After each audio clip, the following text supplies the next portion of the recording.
அஸ்ஸலாமு அலைக்கும் வரஹ்மத்துல்லாஹி வபரகாத்துஹு. இந்த உலகத்தில் நீங்கள் பல நன்மைகள் செஞ்சுருக்கலாம். ஆனால் இந்த ஒரு செயலை செஞ்சுங்கன்னா கண்டிப்பாக உங்களுக்கு நரகத்தின் பக்கம் செல்ல வாய்ப்பு அதிகமாக இருக்குது. ஏன் இப்படி சொல்கிறேன்னு பார்க்குறீங்களா? முஸ்லிம் என்ற நூலில் இடம்பெற்றுள்ள ஹதீஸை கேட்போம்.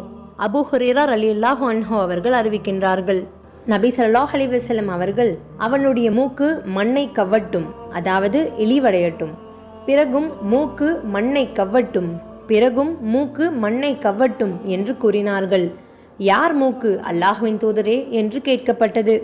அதற்கு நபி ஸல்லல்லாஹு அலைஹி வஸல்லம் அவர்கள், தம் தாய் தந்தையரில் ஒருவரையோ அல்லது இருவரையுமோ முதுமை பருவத்தில் அடைந்த பிறகும் அவர்களுக்கு நன்மை செய்து அதன் மூலம் சொர்க்கம் செல்ல தவறியவன்தான் என்றார்கள்.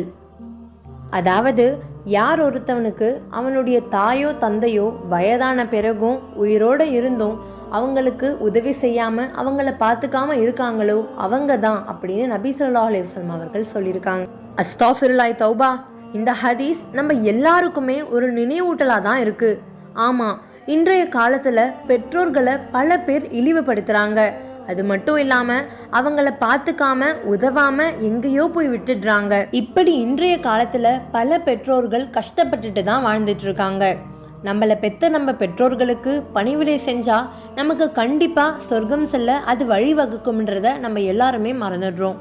ஆனால் நல்லா நினைவு வச்சுக்கோங்க, பெற்றோர்களை பார்க்காம பணிவிடைகள் செய்யாமல் அவங்கள எங்கேயோ விடுறவங்களுக்கு கண்டிப்பாக நரகம்தான்.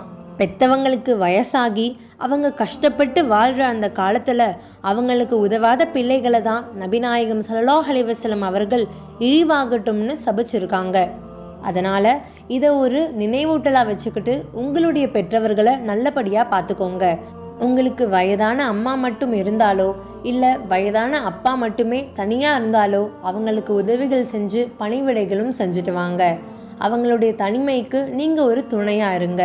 இந்த பொறுமைக்கும் உங்களுக்கு ஏதாவது இதில் கஷ்டம் இருந்தால் அதுக்கான கூலியை அல்லாஹு தாலா கண்டிப்பாக மறுமையில் உங்களுக்கு கொடுப்பான். உங்களுடைய பெற்றவங்களை இன்ஷா அல்லாஹ் மனம் கோணாமல் பார்த்துக்கோங்க. உங்கள் பேச்சாலோ இல்லை செயலாலோ அவங்கள நீங்கள் காயப்படுத்திடாதீங்க.